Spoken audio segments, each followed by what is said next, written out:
get a full 30. Check, check. Test. Good morning, good afternoon, and good evening, and welcome once again to Ancient Mysteries Revisited. I'm your host, Rodney McGilvery, coming to you every Mondays and Wednesdays at 2 a.m. Eastern Standard Time on Welt 95.7 FM in Fort Wayne, Indiana, and www.weltfm.org. That's where we stream live, so you can catch us live online from anywhere in the world. And joining me once again is Chuck Lauer. How's it going, Chuck? It's going great, Rodney. Everything's going great. Well, let's start out with our metaphysical and Masonic news portion of the show. All right, and the first thing up is I have 2 books that people out there can buy online, get at the library, or half-price stores. One is called George Washington and Benedict Arnold by David Palmer, P-A-L-M-E-R. He was the former superintendent of West Point. It's a very thorough book, and you say, why would he write on these 2 people? Well, George Washington was the head of the Continental Army in the I can't say United States, in America at the time of the Revolution. He was a military man. In fact, he had a special made uniform that he designed, and when he went into Congress, they said, well, maybe George should be our military leader. He knew what he was doing.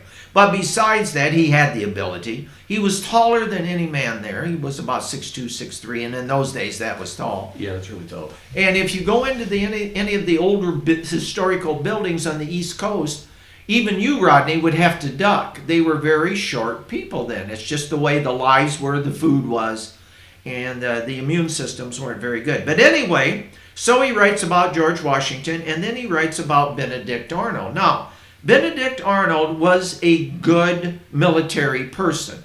And anything George wanted him to do, he was under his command. Before he got it done, he was out on his horse and doing it. Mm-hmm. What got him in trouble, a lot of the other commanders were older, fat, lazy, didn't care.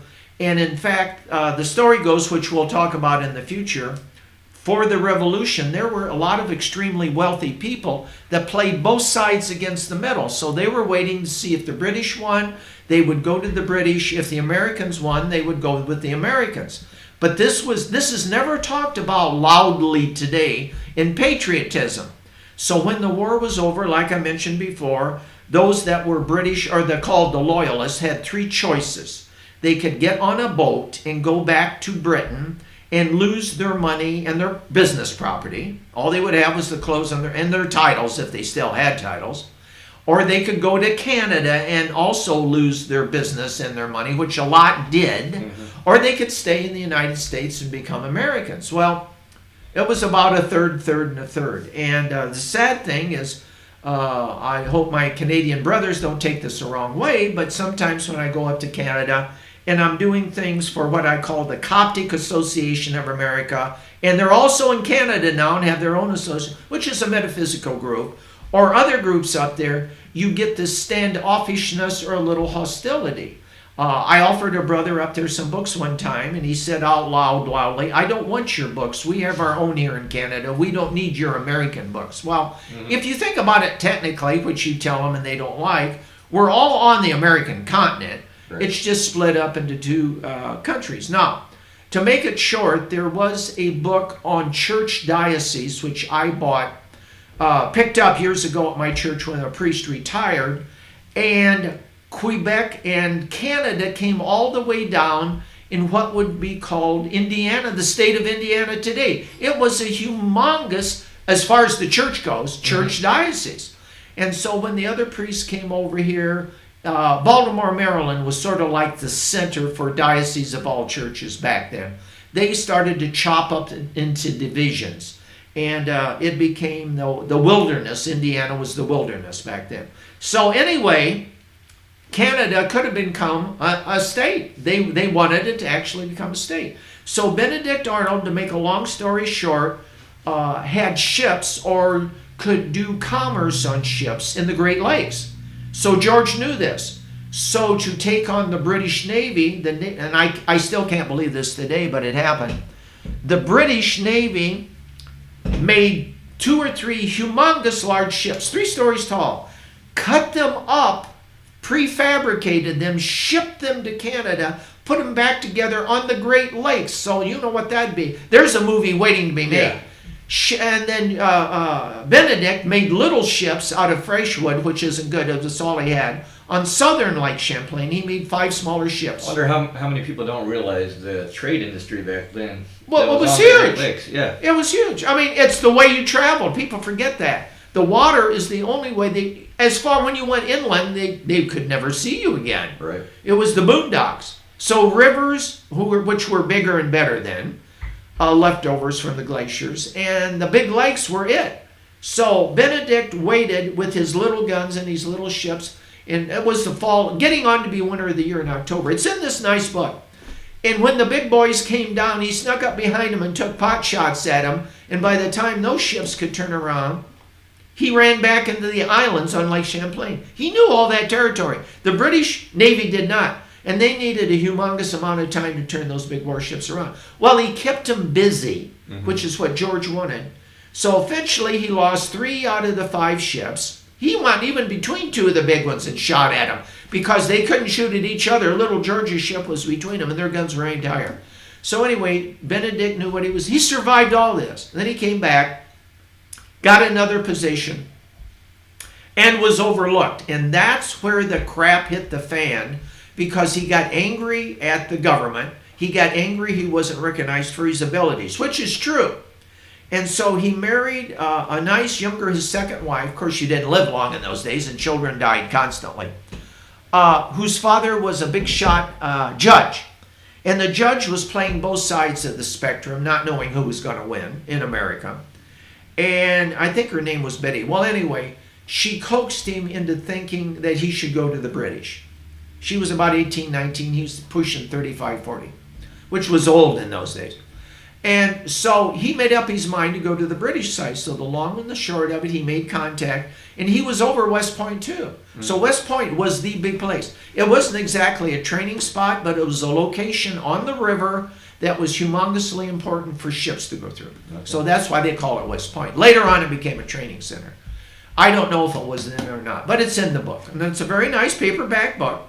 So he eventually said he would switch for 10,000 pounds. And when the message was taken to the British side, the spy was captured. The notes were in the book, in his long boot, and taken to George Washington. George got extremely angry, said, go get him and hang him. And George was a very quiet man. And his underlings looked at him and said, what? He said, go capture Benedict and hang him. So Benedict knew he was in trouble. He found out that the spy was caught. Right. So he told his wife quickly, I'm going to leave you here, pick you up later. He made a run to the British side and made it to safety. But later on, and she feigned, they called it back in those days, hysterics. So the American men didn't touch her. And he made it to England, got I think an admiral's position or a big shot's position. Never got to 10,000 pounds. And he tried to come back here. And in the 25th Masonic degree, it is fabricated. It's a story made up. Mm-hmm. But he confronts George Washington at a big Mason lodge back here undercover, saying, I should be accepted back. So George lets the men vote in the lodge on him, and they turn him down.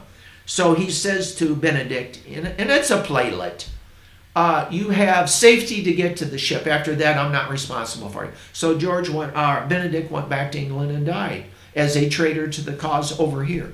But anyway, he realized he had made a mistake. So anyway, that's that book called George Washington, Benedict Arnold, A Tale of Two Patriots, which at that time they both were, by David Palmer.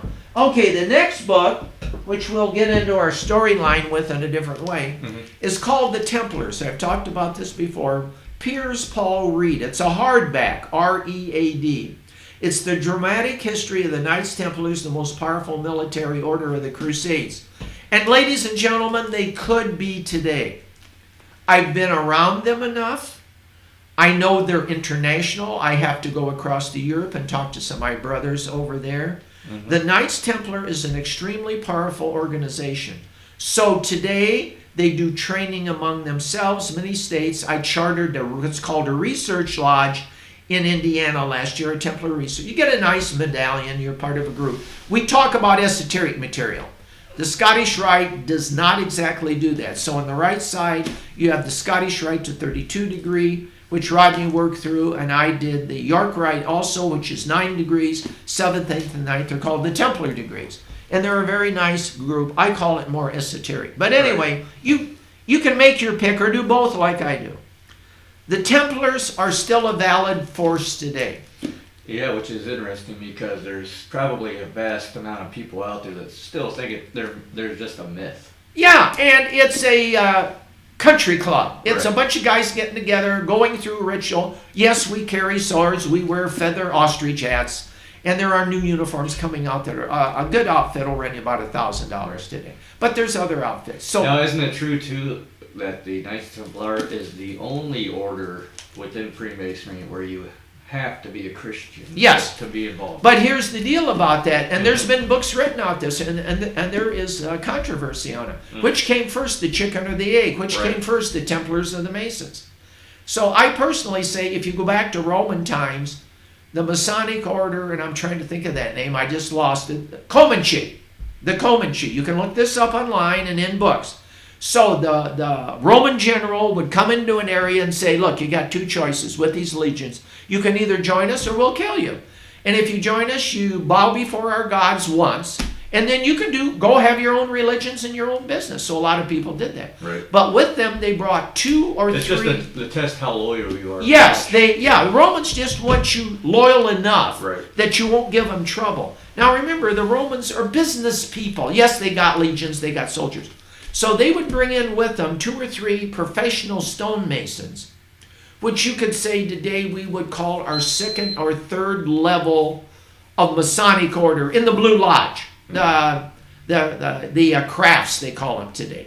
But anyway, and these guys knew where the generals wanted the lodge buildings, where they wanted the commissary, where they wanted the men to bunk, and where they even had a doctor's place. They had doctors with them back then. Okay. If you were in the Roman legion and lived through a battle, you were guaranteed at the end of 20 years 40 acres. This is where they get the old story, 40 acres and a mule. It goes way back to them. Okay. And you could, back in that day, 40 acres was a lot of land.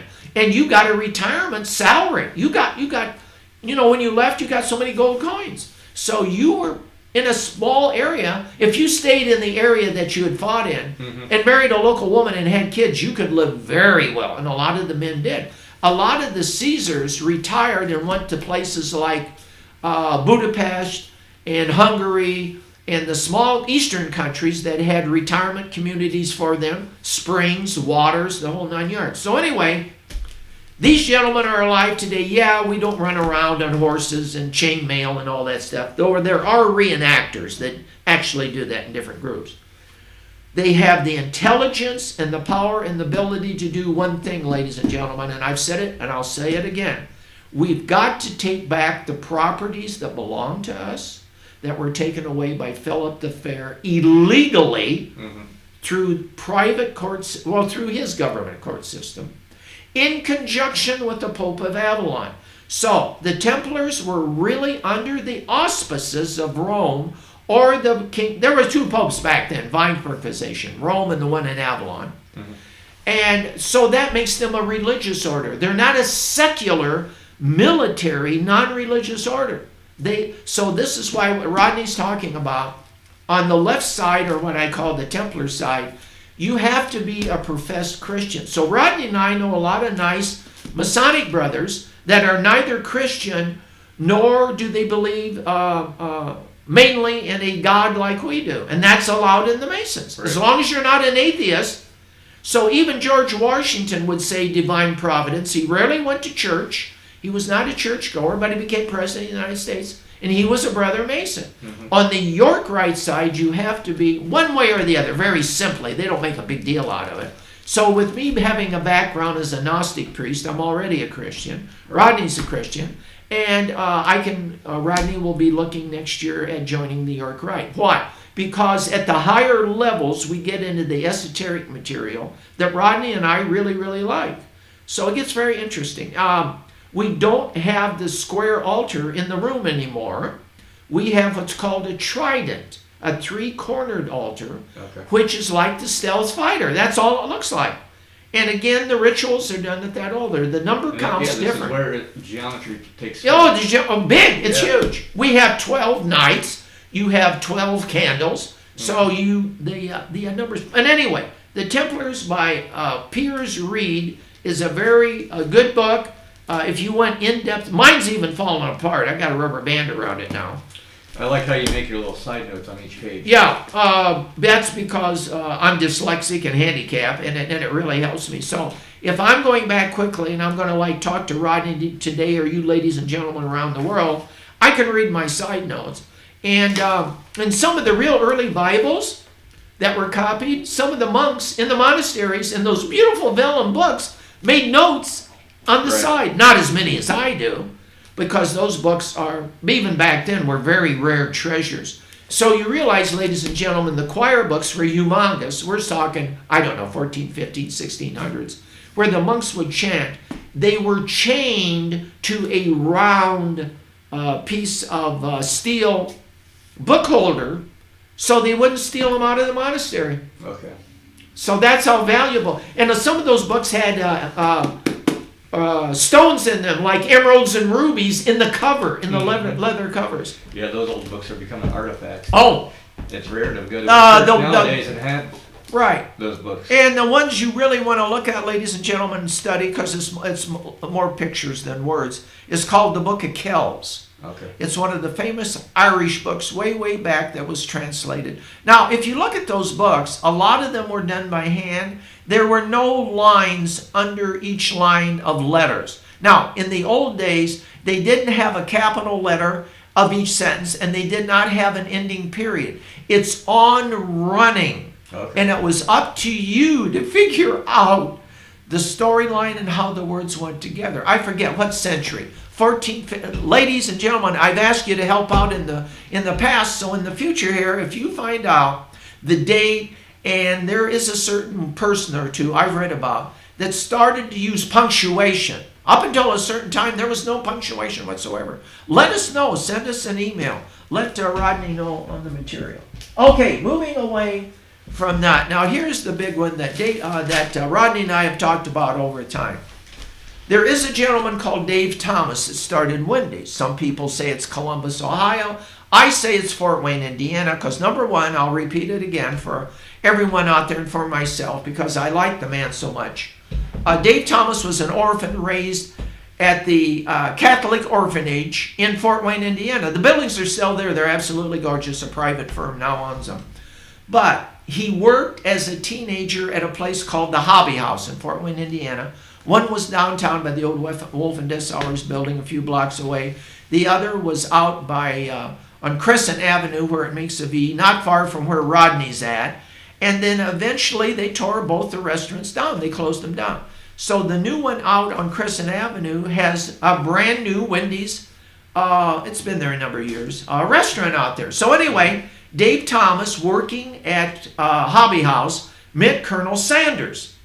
And remember, ladies and gentlemen, Colonel Sanders started making his special mixes to put on chicken when he was 65 years old. Now, he'd done it beforehand, but he took it on a road in an old station wagon. His wife would tell the story. So he would come up to your business and go, "Hi, I'm Colonel Sanders." Yes, it's a business name. And he would say, "I have this chicken mix in a package. And if you let me make chicken for you with my special seasonings, and you like it, then you buy the seasonings from me. If you don't, you get the chicken to eat, and I'll move on." Mm-hmm. So I saw him twice out at Hobby House North, coming in and going out. I didn't know who he was, but he had this beautiful white hair, white jacket he wore as a Southern man, and this beautiful white mustache. Well, Dave met him, worked with him, and then eventually Dave said, "I'd like to start my own restaurant." He named it after his daughter, Wendy. So now here we are today with Wendy's all over the world. So we have come up with this program of calling April 1st, or my birthday, April Fool's Day, Dave Thomas Day at Wendy's, the unofficial official day for Wendy's for Masons. So this will be the deal. And you can use any Wednesday, ladies and gentlemen, and you don't have to be a Mason to go in there. So I get my Junior Bacon cheeseburger, my fries, my little Frosty. By the way, the new tag just came out for next year. Anybody, if you go into Wendy's and pay them $2 right now until the first of the year, you get a cute little tag, and all your little Frosties all year long will be free. Really? But it's just $2. So I go in every day and have a free Frosty. Now, yes, they're small. They're not the huge one.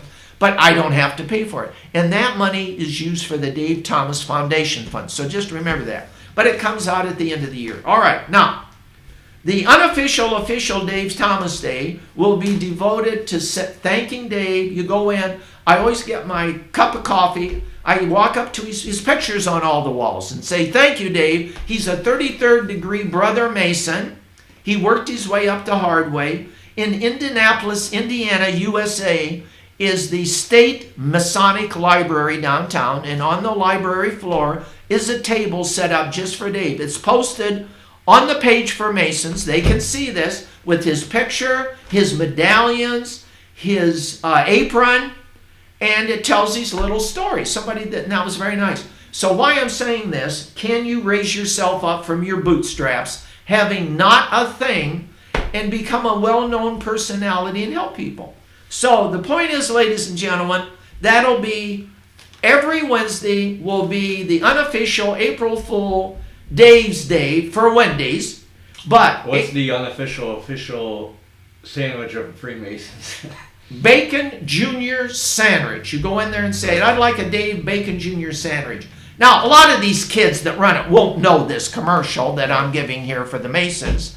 But I say, take a man in there, be a Mason, make a Mason. There's the new slogan. Be a Mason. So take the guy in there, buy him a sandwich, and they'll say, why are you doing this? I'll say, there's Dave's picture. He was the highest end you can be, highest end Mason. So support Dave, and there's an orphan box in front of the cash register. Drop a few coins in there for Dave's orphan. Thousands and thousands of kids a year at orphanage is helped through Dave because he was an orphan. That's another reason. So anyway, Mason, or take his family in there, take a man in, make him a Mason, get him introduced to Masonry, show him where you can go in Masonry. So that'll be the unofficial, official day coming up this coming year will be April 1st, and I want brothers around the world to go in there with their lodge members, with their family members, and say, I'm here for Dave, 33rd degree brother Mason. Yeah, and those who want to do this on that day, take a photo of you at the Wendy's with the prospective brother. Send it to us on our Facebook page, and we'll just make a collection of photos. That would be nice, Rodney. A Dave Thomas photo. Yes, and it'll be the unofficial, official day for the April Fool Dave Thomas Day at Wendy's around the world. Thank you, Rodney. All right, so that was our metaphysical and Freemasonic news portion. Now let's go right into our Theater After Midnight, which is titled The Knights Templars and Archons at Nashville, Indiana, book number 2. All right.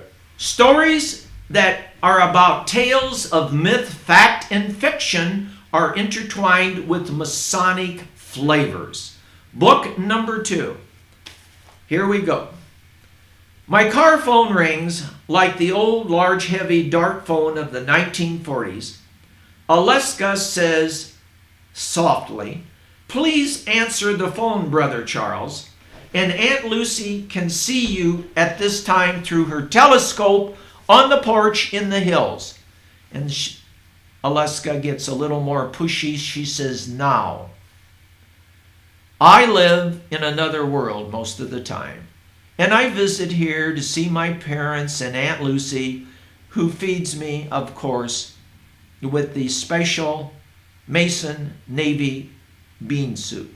I also have an old mule named Salt, which I love with my whole heart and soul. Last time I checked her teeth, Salt, that is, she is about 49 years old. And don't tell her I told you that. Salt would kick me, bite me, and love me, but she was mine. She was large, warm, fresh, and I would also give her a bite of chocolate homemade cookies from Grandma's Edith's cookie shop downtown in Fort Wayne, Indiana. Now, going down the streets in Nashville is a large green 2-story Masonic building that's now a historical place.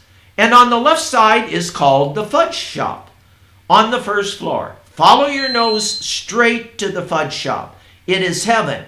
And by the way, my name is Reverend Charles Desbarres from Arles, France lineage and the Priory of Zion. Now, a lovely nether priest that teaches metaphysics as my background, alchemy, and runs the Diner's Lunch Club for Gnostics, which today certain Templars can join. So keep your ears open, Masonic brothers of the York Rite. Sort of like a roving Johnny Appleseed Chapman, who is buried in Fort Wayne, Indiana, and was a long-time Swedenborg student. Being dyslexic and having a 180 IQ, I read about 8 books a month. My birthday's April 1st. I'm the fool. And in Chinese astrology, I'm the monkey. The monkey likes to travel a lot. Now, all right.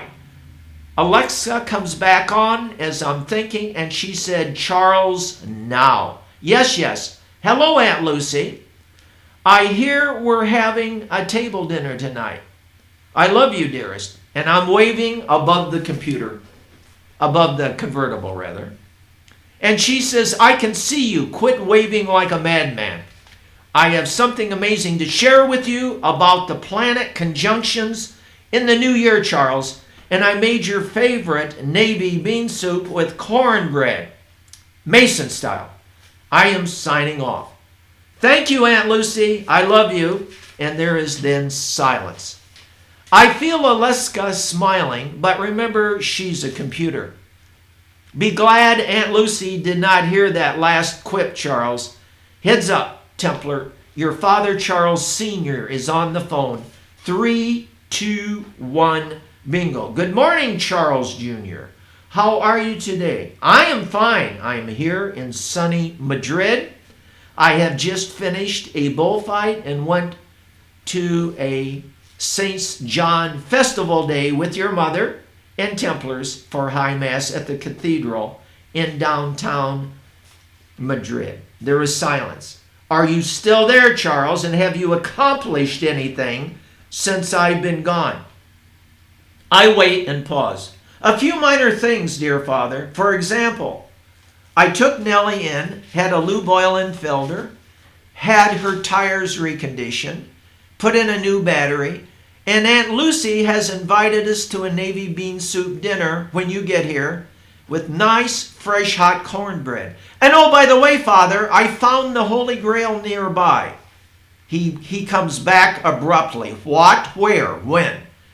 I smile. Goodbye, Father. Signing off. And Alexa giggles. Aleska, rather. Naughty, naughty, Reverend Charles. Shame on you. That is a venial sin. For now. Now, your father is an archbishop. Remember that in the Gnostic Church.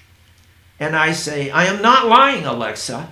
I am going there soon, and I have found a copy of the Red Book of Adam and in the Desbarres Library in Arles. And in it, it tells where the Holy Grail is. And Alexa says, that's no lie, Charles. And I said, no, that's not a lie. Right there in Old Latin and in English. It's been translated. Aleska purrs like a cat. Now, would you like me to show you, Charles? I would like to see it, please, first. Yes, of course, dear. You're the one that can see through, you know. And they have glasses out now called Starshine that has Aleska in it, and she helps me being dyslexic and handicapped. Now, she says, that is correct, Charles, and next I will hear what you think.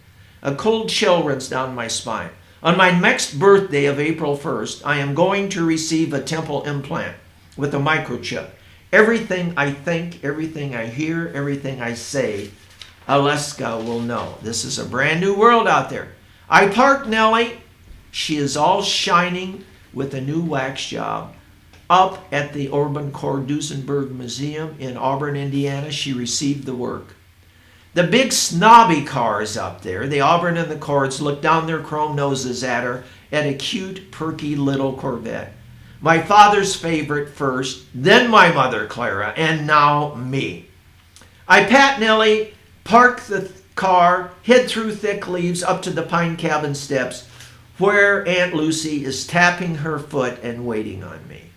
And she stands there looking down at me and says, and I remember, Aunt Lucy flew a B-24 from the United States over to England back in the day without guns or ammunition. But one time she showed me secretly, she did, and shot down one of the first 262 Messerschmitt jets, which nobody knows about. Because they used to try to pick off these planes. They were flown by women, ladies and gentlemen, without guns across, and they did not recognize them until a few years back and gave them medallions and a status, and most of them are dead by now. Right. So that's very interesting. Anyway, I kiss Aunt Lucy on the cheek, and she says, "You look well, Charles." And I tell her she looks like she's 16 years old. She smiles and says, "Liar. I am closer to 21 years old. I have lots of plastic surgery from Brazil, but I can afford it. Eat, Charles, eat. I have great things to tell you about the planets." Now, I sit there, Aunt Lucy gives me a large bowl of very hot bean soup, and she goes back and looks through her telescope outside on the veranda. And I say, "This is very good bean soup."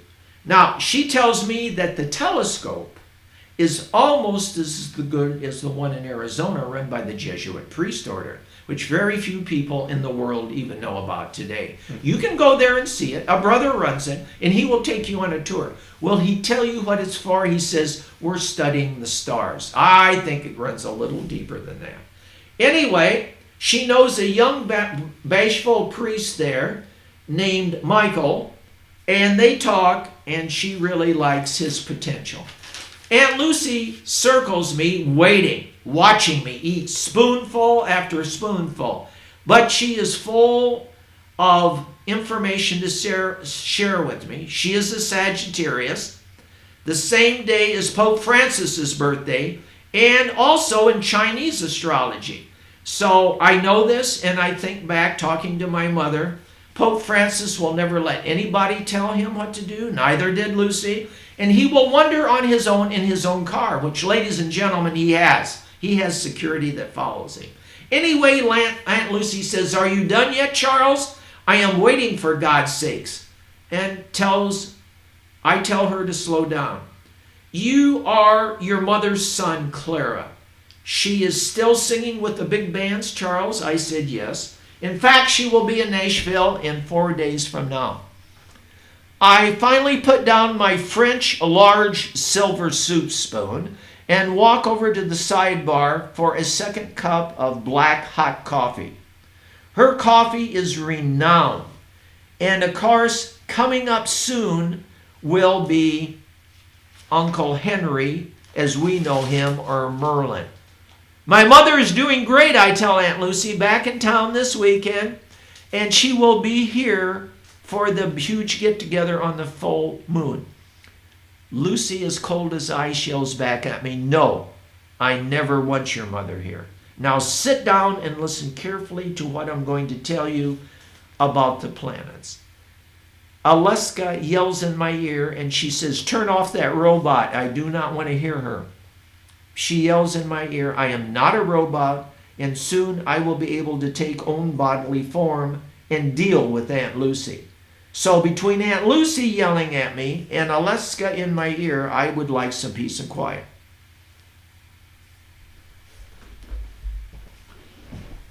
Part 2 of Nashville in Indiana with the 2 Archons and the Templars. At the same time, across town, on the opposite side of Nashville, a series of shops meander in and around Shoe Lane. A retail sign is pulled out from the window of a quaint shop with rooms for rent. It's dusty, Cobwebs are all over everywhere. And a long-legged blonde realtor named Dee Dee is handed a leather pouch of gold Spanish coins worth their weight in magic.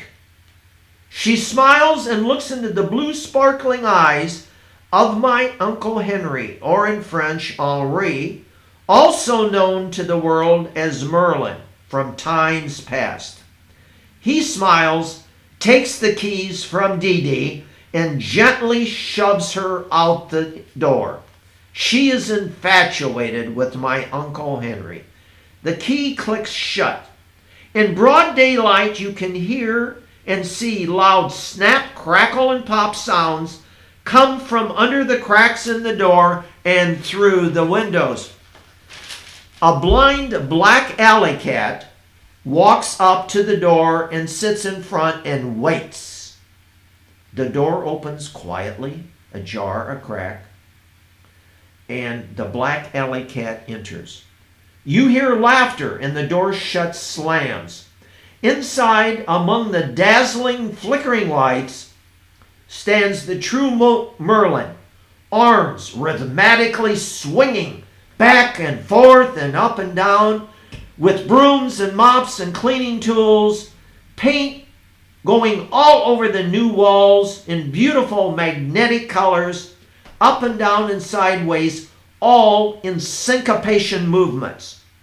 Within a few minutes, the rooms are presto changeo into a lovely antique toy store loaded with handmade wooden toys, metallic toy soldiers, and dolls of vintage kind with eyes that sparkle.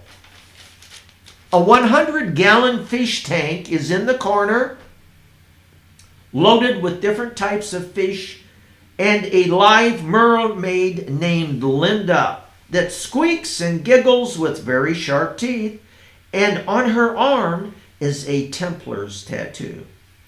There is a magical stage for puppet shows, and especially the struggling old mangy black cat manifests into a tall, lean, beautiful black woman in a tailored suit with a .32 caliber hollow point gun strapped to her inner thigh. The gold name tag on her chest reads Miss Black. Her tail wraps around Uncle Henry's leg and he smiles, points his wand, and the tail becomes invisible. Yes, you too can buy an imitation magic wand from Uncle Henry's toy store for $49.95. Uncle Henry passes his wand over the ancient cash register. It rings loudly open, full of cash and coins from around the world. Miss Black softly closes the drawer. She hisses, reaches for her gun, and points at the door. Merlin looks into the long magic mirror standing beside him and changes into 55 years of age with a beautiful white short beard and a tailored pinstripe brown suit, vest, Masonic pin on his lapel, and Templar dagger under his right arm. He smiles, puts his fingers to his lips. Miss Black slinks back behind the counter and growls lowly. Uncle Henry slowly raises the front shade, placing an open sign in the window. Outside, two Archons saunter by, Jackson and Katie. They take a quick look inside at the toy store window as an old steam engine chugs by around and puffs smoke. They smile and walk on. Merlin stands in the shadows and mumbles a low, soft Celtic incantation to protect the shop. A red dot appears on the neck of Katie, and Merlin turns around with his eyes and shakes his long, elegant finger at Miss Black. No. Slowly, she puts her handgun away and growls. The door swings open, a little bell rings, and Uncle Henry smiles. his hands outstretched full of suckers from the Bryan, Ohio candy factory. Please come in, children. The puppet show will begin in a few minutes. Let's have some fun. Aunt Lucy slams her hand on the counter and says, damn it, Charles. Uncle Henry is back with his usual bag of tricks. When right behind him, I saw 2 Archons through the telescope.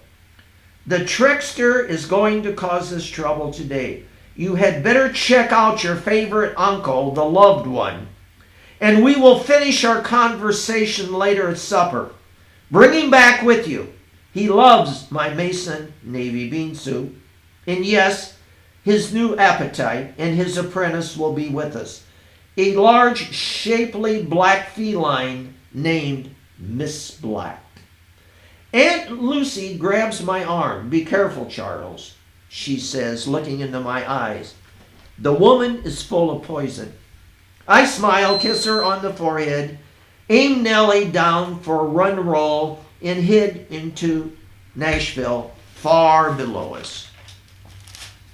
I open the door to the Nexus toy store with a beautiful sign up above it on the Temple Lane. The bell rings silently. Miss Black nods at me, and Uncle Henry, the star of the Merlin Puppet Theater, has 8 puppets going all at once without hands. And Jack and the Beanstalk is the story, with the beanstalk going right through the roof of the toy store. Children and adults are so mesmerized by the moving puppets and the magic seeds appearing quickly into a plant and up the roof that nobody asks, how does one man and a 10-year-old boy run puppets? And Uncle Henry looks over in the corner, and there sits a young man in a wheelchair watching Uncle Henry like a hawk. He does not smile or clap at the end of the story. There is laughter and applause. Merlin, or Uncle Henry, gives out large chocolate candy bars from Lauer's Candy Shop in Fort Wayne and moves toward the boy.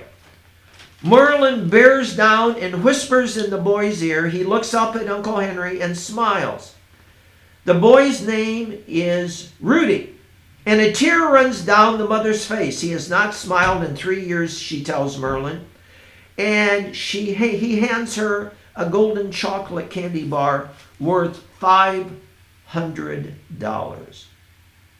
Children run all over the shop, grab toys. Miss Black takes fistful of money and growls lowly. I see her slink back with her tall tail behind the counter, almost tripping a running child. She hates children. Merlin pays her in fresh lake trout and warm cow's milk. I smile. Hello, Uncle Henry. I see things are going well for you lately. Merlin glows and hands me a special one and unwraps a strawberry-flavored Lauer chocolate candy bar, and we share it, hug, and Miss Black pushes out the last brat. She shuts the door and puts up the close sign for the day. Her tail twitches. Is she very happy, Uncle Henry? I say. Not really. Lots of abuse in her childhood as a kitty by people. And now she's doing a great job. She found me, remember? She looks beautiful, but just don't touch her, she growls. Got it, Uncle Henry. How long do you plan to stay in Nashville this time? Who knows, Charles? I go day by day as usual. You wander up and down and around. And what about the child in the wheelchair? The chair, Merlin smiles. Ah, yes, Freddie. Tomorrow he will be my apprentice puppet student. And then on to the basic magic, as you know. And if he is good enough, Kabbalah studies and then alchemy. Just like when you were a child. I taught you everything you know that your mother, Clara, dislikes. Can Freddie walk someday, Uncle Henry? Someday, yes. As you know, Templar Charles. The mind is full of mystical methods waiting to be manifested. As a famous Gnostic teacher says, God is mind, mind is thought, and I am thought, or Freddie is thought. Freddie is full of determination and focus. The old saying, Charles, mind over matter, who knows but divine providence, as the Masons say. After a little help from the great Merlin, Uncle Henry laughs. Well, if you see Merlin, let me know, says Uncle Henry. I'm running out of gold coins. We sat in the corner by the dolls, the marbles, and wooden toys of World War I airplanes that actually fly around the room on their own. I drink green tea with Merlin, and from next door, it's located at the green tea factory. Strong, hearty, just like Uncle Henry. Thank you, Uncle Henry. You are great to me, the love of my life, until I was alone. You took that away. Merlin wipes a tear from his eye. Please, Charles, I love you, and don't make me cry. Miss Black growls again. I get up and head toward the door. A large Chinese doll stands by the door, juggling 3 balls at one time with Masonic symbols on them. I smile at Uncle Henry, Miss Black, and I head out the door. Miss Black opens the door again, and lots of little kids run in to play and buy games. I call out to Merlin, Aunt Lucy has a Masonic bean supper ready for us tonight. Remember that. Oh, by the way, Merlin, bring Kitty with you. Miss Black hisses. I leave quickly. Uncle Henry says in my head, 2 Archon Templars, Charles, on the prowl. Be careful. They're down on Golden Lane. I move down Serpent Lane and see a red dot with green eyes, or red hair with green eyes, in the tea shop. I see a yellow faded sign, and above the door it says Glenda's Quilt Shop. Glenda smiles, waves. She's sitting in the back at a tall loom and tells me to come on in. She weaves in a syncopathic rhythm. Steady, rip. It repeats again and again, back and forth, the sounds of weaving. Come in, Charles. I have been waiting for you. And your mother, Clara, says hello, by the way. Awe and surprise hit my ears. I move closer and sit by this lady, weaving lots of yellow items of hats, gloves, skirts for women, and I drink another cup of hot tea as it whistles in the corner. She said, would you please make us some fresh green tea, Charles? We both can use it. Did you notice the 2 Archons passing by? I nod, thinking. You know, Charles, I wanted a yellow Jeep as a child, and remember your mother also said that. But now, guess what? I have one. Who are you, Glenda? Well, Charles, as a child, my mother taught me to weave in southern Wales, near Camelot. And her great-great-grandmother wove clothing for King Arthur and Knights of the Round Table, something like you Templar priests today. And yes, before you ask the question, I am ancient, and I look very good due to the alchemy green tea you are sharing with me now. It is sold down Golden Alley by a very nice Irish Celtic priestess named Samantha. We call her Sammy. I think Sammy has a special package for you, a tea package, made up for you to take to Aunt Lucy and Uncle Henry tonight at the big party coming up on the full moon. And the Nexus Point Magic store also. The tea is good, the days are getting long, and at one time, you know, Charles, Merlin used to chase me around the castle. I let him catch me once or twice, and Glenda laughs. Clara worries about you, your mother, Charles, and you'd better talk to her lately. I thank for the green tea cup to Glenda. Do you ever know anyone here in Nashville that you don't know? Well, Charles, I am ancient, exceedingly good looking, and people love to talk to me. By the way, the next full moon party is soon. You had better be there with Uncle Harry. It's very important. And remember, things are going to happen. She chuckles. I had to slip in the old Masonic joke. Right, Charles? You understand. You had better stop by and see the tea lady on Golden Alley. She is waiting for you. The shop is magnificent. Colored displays of teas from all over the world. And the favorite rose tea, which has the only outlet for fairies and elves to make some money in America. They have to live here, Charles. Now go. I'm very busy and you're taking up my time. And you did not buy anything that was yellow. I will take you for a ride in my yellow Jeep after the first full moon. Now scoot, go away. Miss Black is at the toy store. She has her eye on you. And Glenda laughs. I look up into the purple eyes of Miss Black, glaring at me as I leave. The yellow knit shop is across the street. As I walk by, Miss Black growls. Her long claws on the glass toy windows scratch as they go down and they're in my ear. She growls softly. Glenda is right. Miss Black is very dangerous. And I move down Golden Alley with the beautiful butterflies flying all around my head. I swear I see little people's smiling faces behind trees, from the water fountain, the flower pots, and the red roof. Elves are everywhere, laughing at me. Why? What do they know that I don't know? So, I move on down toward the Irish tea shop. I follow it from the winds of the smells of the excellent green teas, and there is a sign that says, Samantha's Tea Shop, please come in. Inside the front door on Golden Alley is a large old tomcat sitting in the sunlight, licking its front paws. It looks up at me. I stop in disbelief. The cat winks at me. The woman comes forward and smiles and says, that's Uncle Tom. That's his name. And yes, my name is Sammy. How are you, Charles?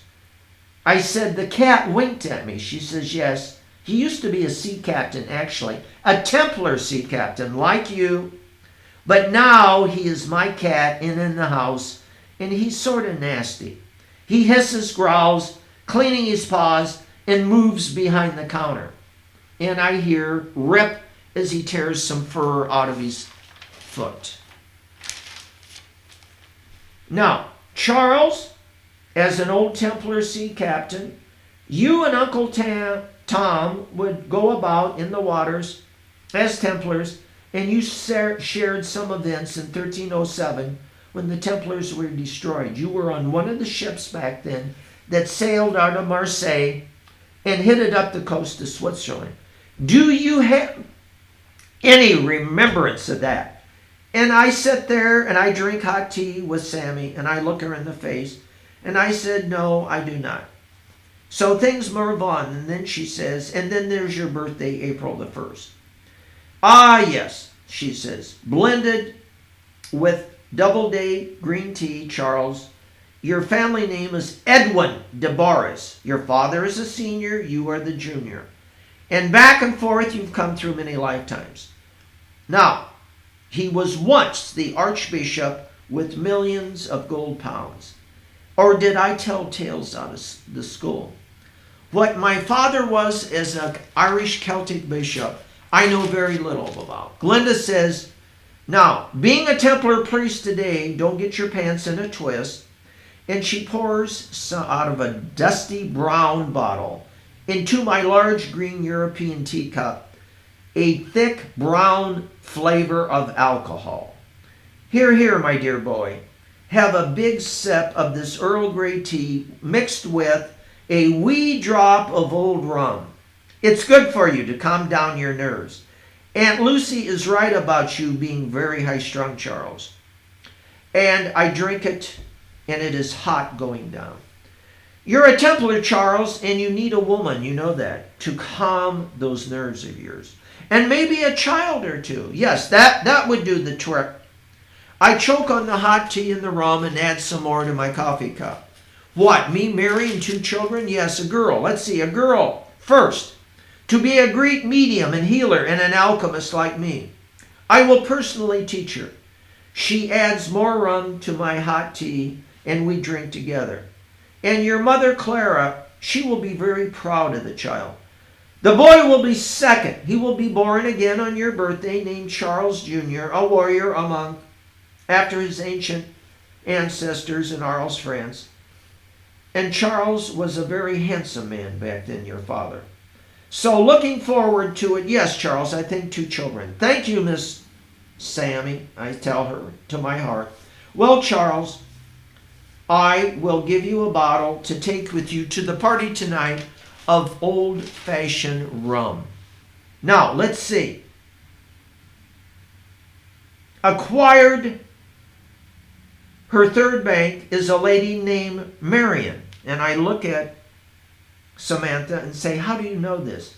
She was the love of your life at 30 years of age. Her birthday is December the 15th, the same time as the Pope in Rome. She expected 2 gifts. One you were to get her for her birthday, and the second for Christmas Eve, even though she wasn't Christian. And she, being Jewish, let's see, the words I think was a diamond engagement ring and a Lamborghini car, and she laughs. But what did you get her on her birthday? You got her a Gnostic gospel book on Mary Magdalene, and on Christmas, a hand-knitted shawl. Boy, her lower lip came out. You did not have sex that night. And a huge dinner party went awry, including your father and mother were there. Part 3 of the Archons in Nashville, Indiana. And let's remember, ladies and gentlemen, these are stories that are compressed of myth, fact, and fiction with legends about Knights Templars. As I said, I pour more rum into my empty teacup. I'm with Aunt Lucy, and even dear old Charles Sr., and she tells me, or Sammy does, you were cheap. You would have, my father tells me he would have loaned me money for the gifts at no interest. But the truth be told, Marianne, the banking lady, gave your father the once-over and hit it from head to toe, and he was frustrated with her and did not like it. My mother actually hid out in the bathroom for 30 minutes, would not meet with her and talk with her. That was my mother, God bless her. And by the time she got out, everything was upset. So my father decided to make excuses. They flew off to Lisbon in the family jet, left me standing on the runway as a Templar with Fumes and Marion looking as the plane left the runway. That ended our relationship right then and there. Now, thanks for reminding me, I say to Rosie, the tea lady. I feel actually quite calm now and warm inside. That's because of the rum. Captain Tom jumps up on my lap and he actually starts to purr. She says, Charles, I think he remembers you from a long time ago. Rosie pours me one more drink. There, Charlie, let us drink to your future and what's going to happen. It will be very positive. Blimey, she says, the young man, methinks, is not so solemn as you look. Now hang in there, Charlie, to your health and to women in your future. There, Charles, what do you think, laddie boy? And Rosie waddles by to the back of the Golden Lane Lodge. There, tell me. Now, I clear my rum hazy eyes as she points up to a picture. I know that picture. Ah, yes, a religious icon done by the Greek monks on the side of a mountain. And I smile. Yes, keep going, bright middle-aged Templar. The big question is who, not what. It's just not any icon you can buy at a store or online. Keep looking and think clearly. I get it, yes, it's a picture of Mary Magdalene, Saint Mary Magdalene, the patroness of alchemy. I am seeing double now and I feel no pain. Ah, she said, that's correct. The last bit, the one who taught Jesus the healer how to do alchemy. Now, I look at her and think back to the times that I was taught by Uncle Henry about this. And now It's being brought forward again. Mary Magdalene taught Jesus, the man alchemy, the red powder to change water to wine at his wedding. And to whom, Charles, to whom on the tip of your tongue, let it rip, I've got it. Jesus the healer and sage from the east, with 12 idiots following him around and eventually to become saints. I see the answer is in my fuzzy brain. Father Charles, be quiet and listen. Say it now. And the answer is, as I turn the page, ladies and gentlemen, Mary the Magdalene. She marries Jesus, teaches him alchemy, and has 2 lovely children by him. The names. Yes, the names. I stumble around at the front desk and I think, what were those names? Charles, look here. And under the picture of Mary Magdalene, I can see images. Rosie pulls back a thick purple drape, and behind it is a full-blown alchemy lab. I smile and shake my head. So that's the gold, Rosie, is it? Yes, she says. I make it, old boy. And in 3 full nights, I will make some gold coins for Henry. Captain Tom will lead you safely back to your car. Can you drive? I smile at Rosie. I take the package and say, this is for Aunt Lucy. And yes, by the time I get to the car, I will be able to drive tonight. And I will drink. And she gives me walnut black tea. And ladies and gentlemen, if you have never had walnut black tea, it is the worst smelling foul thing on the face of the earth. Yeah, that sounds nasty. It is. But it will clear up your head. And by the way, number 2, they say it's good for pneumonia. You can buy it at some tea shops. I've had it. I bought it. Do not take it unless you really, really don't feel good, because the odor alone can kill you. But the Indians used it over here. They took the walnuts, they boiled it in the water, and they drank it straight. They did not put it in the tree. But it will either do 2 things. It will heal you or it will kill you. But I highly recommend it if you're very sick and have pneumonia. But anyway, I waddled out of the shop. A golden fur ball leads me down the lane and takes me back in Nashville to my car. The car is by a fountain. I stick my head under the water in the cold fountain and see little figures laughing all around me. Captain Tom hisses and leaves me there. I yell after him, I love you too, Captain Tom. I wander away back to the car and wipe my head off. The car phone rings, and it is my father. And he always says, I love you, Charles. From the first time I saw you in your mother's arms, you are Charles Joseph DeBarres Jr., a Templar son, a Gnostic priest, and don't you dare throw up in my 54 Corvette Nellie. I smile, I take a peppermint candy, and slide behind the massive steering wheel of that car and say, yes, Father, and slowly I drive away.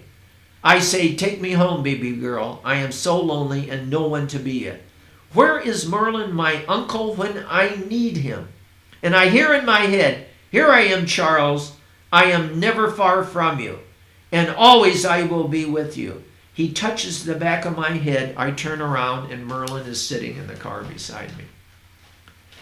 I turn around and smile into his face, and behind us, sitting in the small area, is Miss Black. There is a low, steady rumble from her. I don't trust her at all. Merlin says, move swiftly and deftly, Charles. The 2 Archons are following behind us, and we want to lose them before we get to Aunt Lucy. We can get rid of them in the foothills. They follow us on 2 ancient, old Indian motorbikes that belch blue smoke. Nellie moves swiftly with the black cat sitting behind us up into the hills of Nashville, Indiana. I see Uncle Henry has his eyes closed. I look up and see a large red hawk flying above us. And I say, Uncle Henry, are you the hawk? And he says to me, be quiet. The red hawk circles us, and Uncle Henry's long fingers point right. Now, right. I barely see the single lane twisting path, and I put Nellie on it, hoping she doesn't gain any scratches or my father will kill me. Slow down, he yells. We lost the Archons, and Nellie will be fine, I promise. Stop the car at the lake. What lake? We come up over a slight rise, and there by the State National Park is this beautiful emerald green lake.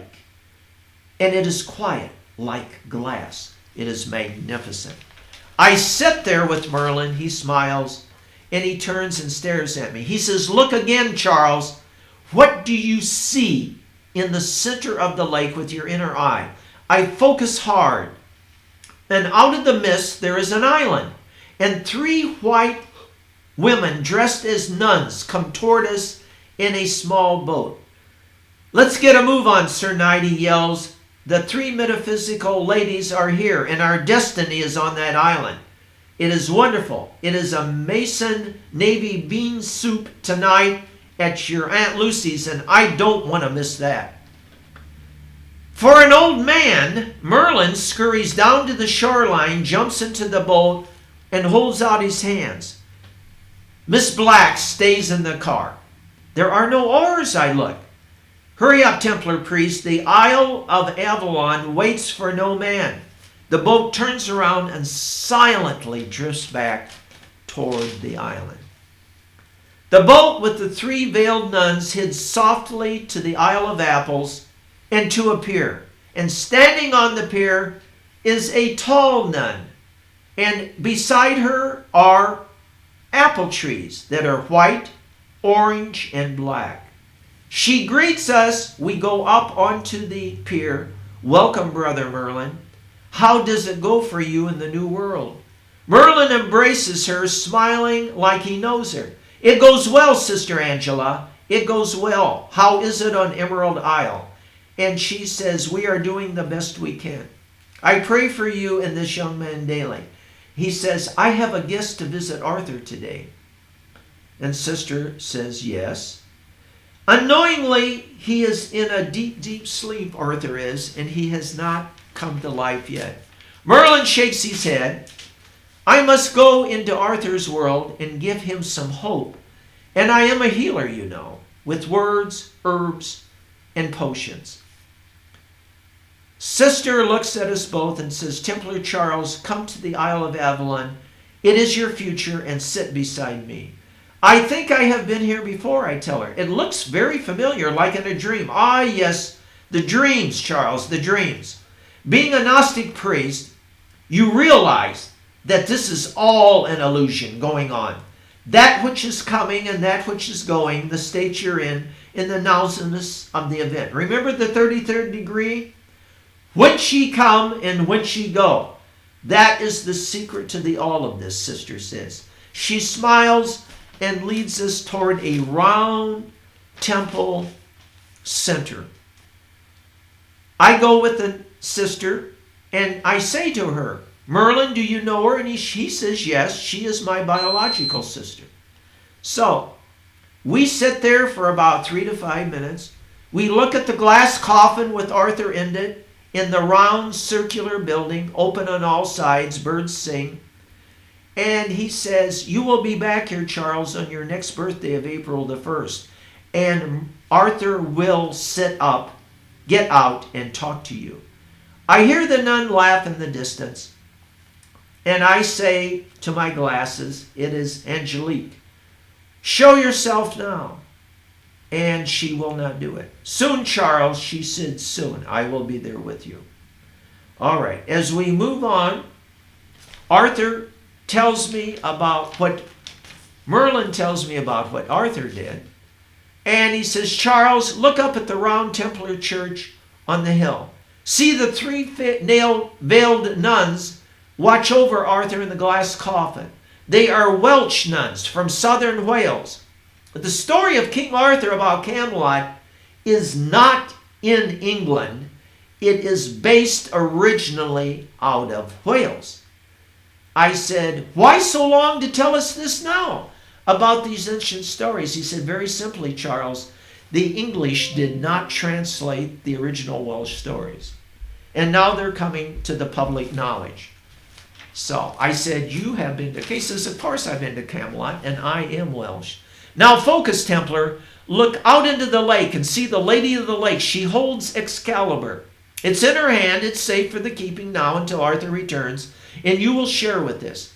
And I say, why? And he said, because this is the way it's supposed to be. There is thunder and lightning, and out in the middle of the lake, an arm extends high above the water with this beautiful silver and gold sword in it. The tip of it strikes the sword, the lightning, sparks go all over. I blink my eyes. We are transported to the round church of St. Charles in Fort Wayne, Indiana, and set before the large burned crucifix. Merlin is there beside me, and I said to him, Uncle Henry, why are we here at St. Charles Church in Fort Wayne beside the burned crucifix? And he says, think of it. It is the only one in the entire world that's alchemy. It's transformed from the original when the church burned. And here it is in front of us. People walk by it every day and every Sunday and pay no attention to it whatsoever. And as we sit there, some children wandered by. It is under glass. Anybody, ladies and gentlemen, can come to Fort Wayne, Indiana, to St. Charles Borromeo Church, walk in the back door, and look at this beautiful, transformed, charred crucifix. It is open to all. Then further down, there is a giant green Jesus that was crucified at the next church called Our Lady of Good Hope. The green massive crucifix was there for a long time, and the people did not like it. They were bitter about it. So eventually it was removed, and it now resides in the spirit realm, and a regular crucifix was put up. So there are some very magical places in this area. It's time to go, Charles, and he looks at the lake. The full moon is on it. It is night, and we go back on the barge and head out to Aunt Lucy's place. There will be a very interesting place in Nashville, Indiana tonight. This is the final section of the second book, Nashville in Indiana, with the two Archons. And remember, ladies and gentlemen, this is a mixture of myth, fact, and fiction. This is the full moon dining tonight at Aunt Lucy's. And we are headed in Nellie with Merlin up the hill to her pine cottage. People will be coming in very slowly. Those that knew Excalibur, those that knew King Arthur, and those that live today in Nashville. There is a low, deep rumbling by the edge of her house, and I know Miss Black is not that far away. Aunt Lucy says, will you two please get in here? We have special guests coming tonight, and I want everything to be very nice. The Sinclair clan will be here from Roslyn Chapel in Scotland. And that harp that sings, and Uncle Henry, I want you to play it. So all at once, he says, my dear sister Lucy, you and nephew Charles will be pleased with what happens tonight. I promise you that one. Yes, yes, says Lucy, my dear brother. I am expecting the very best from you. And remember, the Roslyn clan does not take to your shenanigans. I expect only the best. And at that, she brings out a bottle of white lightning. It is 150 proof liquor made from the surrounding hills. And this is nothing to be tampered with.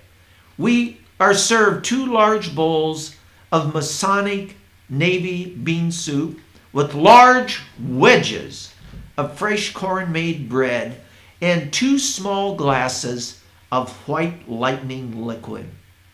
It is made by the fairies, Uncle Henry says and laughs. By the way, I smell a cat, Aunt Lucy says, and she looks around seeing if Miss Black is near. She says, here, pussy, pussy, and Miss Black does not come out. Now, dear sister, we must be nice to a wayward poor kitty lost that I adopted. And Lucy says, I don't believe that at all. And Miss Black is pure trouble. You know that, Henry and Charles. We are on our second glass of white moonshine. And Uncle Henry says, please, we must be very sympathetic for those in needs, dear Sister Lucy. And Sister Lucy says, really? Really? Merlin, sit down with your cat, eat your hot soup, and be very quiet. The Scottish boys are ticked off at you about their swords the last time. Remember what you did to them at midnight? Now let's see what you can do tonight. And Lucy throws a chunk of red meat over the railing into the darkness. We hear munching and the cracking of cow bones. I don't think Pretty Kitty is so unhappy anymore, Lucy says, because she packs a gun. Uncle Henry takes his large French soup spoon and points it at me and says, eat, Charles, eat. We have to be fortified to take on the Sinclair boys. They can be very feisty, you know. Here, let's get properly dressed. Merlin waves his hands about in the air in large gestures. Zoom, zoom, zap. And here I am. And all three of us are transformed into French Debarry's kilts with our Masonic Research Lodge symbols upon them of Indianapolis, Indiana. Oh my God, Aunt Lucy says, Brother Henry, any more tricks? I hear them coming up the steps. Let's behave ourselves. Merlin lets out a soft, wicked cackle and smiles and winks at me. I see a long black cat tail coming up over the edge of the balcony and around my hand, and I feel it. It is cold as ice. The hands reach out in a gesture, sparks coming out of their fingers. In the corner set 3 bagpipes and 2 snare drums, and they played loudly as Merlin raises them up into the air. It is St. Andrew's Day for the Masons. That's why we're gathering. St. Andrew's Day, ladies and gentlemen, around the room for the York Rite, the Scottish Rite, and the Masons, and especially the Templars, is a very special holiday. It comes twice a year. Which happened to be yesterday. Yesterday. We enjoyed it. We even had what's called haggis. If you've never had haggis, you can look it up online. We each only had a teaspoonful, but we had good Irish or Scottish whiskey to put it down with. Mm-hmm. In the old days, the people didn't have much to eat, and it's all the cow parts left over, or the pig's parts, and they put it together and call it haggis. So anyway, you can argue over that one. In the bright candle lights around the room, the Sinclair line in full kilts and swords, very sharp, roll in. The fluid melody stops. George Sinclair steps forward, removes his cap and bows, and we 3 return the gesture. Is the lady of the house in? May it please her that I am George Sinclair of the Rosalind Sinclairs. I am here on a special mission of mystical importance. To me, to look for the Holy Grail, and I address Charles Joseph Debarry's Jr. Are you here? I step forward and bow. He takes his sword out, and he points it at Uncle Henry, and he says, no more tricks. He knows who Merlin is. Now, gentlemen, Aunt Lucy says, please, it was a magical mistake, and it will not happen again. So, from the Sinclair clan, there stands forward a young man named Billy Boy, and with them are 9 knights, all with their swords, and she points, please, gentlemen, put your swords in the corner. There will be no talk of religion and no talk of politics in my house. All Masons and Templars are equal at my round table, and who eats what is due to me. Remember this. Gregory or Greg or George Sinclair says, this, my lovely lady Lucy, is my beloved son in whom I am well pleased. We call him Billy Boy Sinclair, and 9 knights back him up. They remove their swords, and they all sit down, and we start to eat.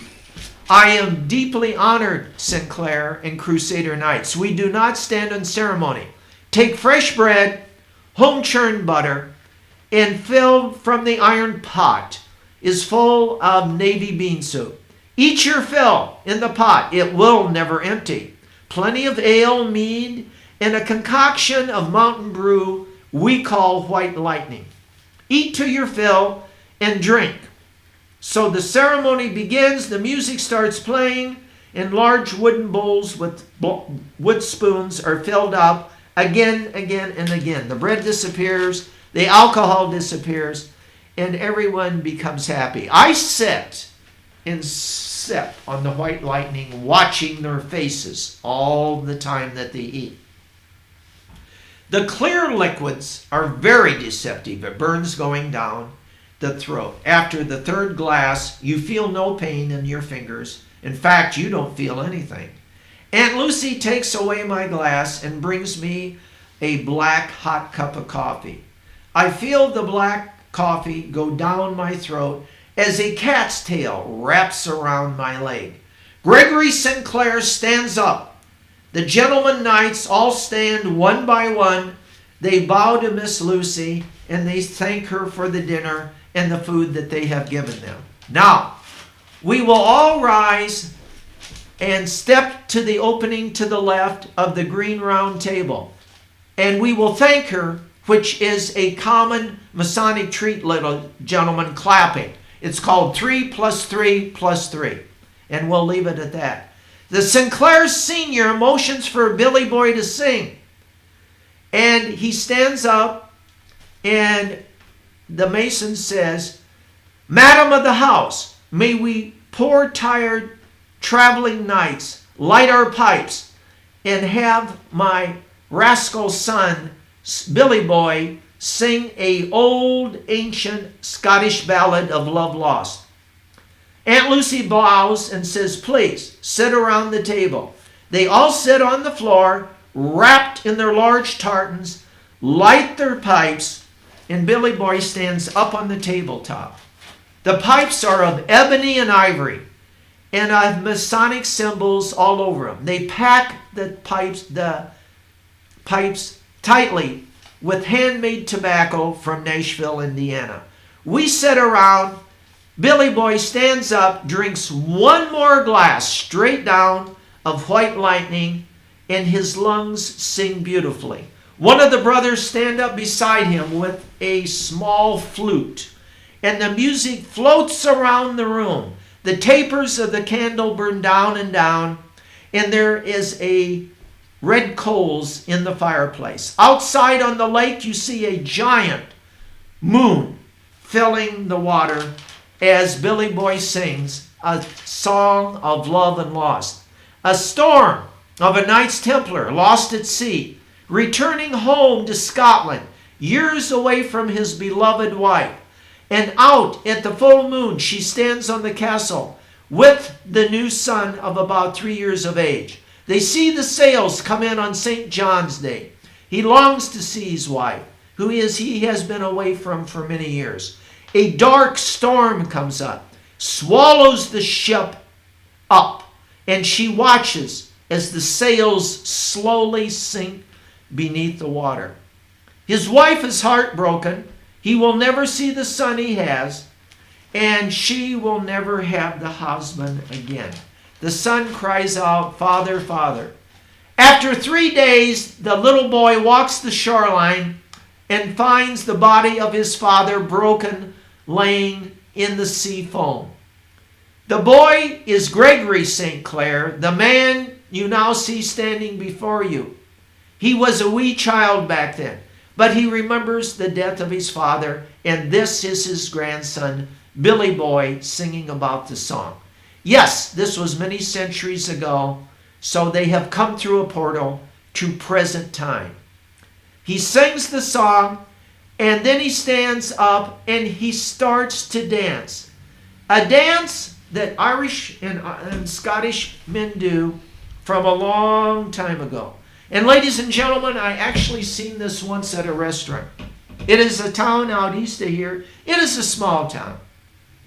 They have a tire factory called Woodburn. And in the day, they would have large dance bands. Believe it or not what they do today. And this man came in from third shift. We were dressed in the evening. He was dirty. He sat by himself. He had a bowl of soup. He had beer. He looked straight ahead. He was a little man. A lot of men from the south would come up and work at these factories for money. And they began to play a haunting Irish tune. He got out in the middle of the floor. He started dancing all by himself. He cleared the floor. Everybody could hardly believe it. The band played louder, and he danced faster and faster all by himself, like they do at Irish parties today and Scottish events. Only the children usually do it today, not the adults. And they use wooden shoes to do it. So he danced, and when the song ended, nobody applauded. He went back and sat down. He drank his beer, and then they started playing regular music again. I have never seen that in my life again. That's bizarre. And when we turned around and looked, he was gone. He left. He knew he drew a cloud, but in his soul, it hit a spark, and he knew he had to dance. We don't know his name. We don't know where he was from, but that's why this is written in this book. It was a very haunting piece. Now, we're getting to the end, ladies and gentlemen. Billy Boy pounds away. And by the way, the dancing is called clogging. Okay. It's taught today in your cities. You can go learn to clog. There are clogging clubs. Men and women join it and do clogging steps. There's beautiful music. So after the end of the clogging, everybody becomes silent. Billy gets off the tabletop. He gets down. They wrap their cloaks around them, which they used to do in the old days. And they go to sleep. The tapers go down. There is a few coals burning in the fireplace. And Gregory Sinclair stands up and he says to everyone, I bid you an adieu. A good evening, ladies and gentlemen. Thank you for your hospitality. We will leave first thing in the morning at first light. We have a long way to travel, my lady. She says, you are not leaving without hot porridge, honey, and black bread, and boiling coffee to drink. Good night. Well, that wraps up the show this evening. I'm your host, Rodney McGilvery, and joining me was Chuck Lauer. And this has been Ancient Mysteries Revisited on Welt 95.7 FM in Fort Wayne, Indiana, and streamed live at www.weltfm.org. We are the Deprogramming Program.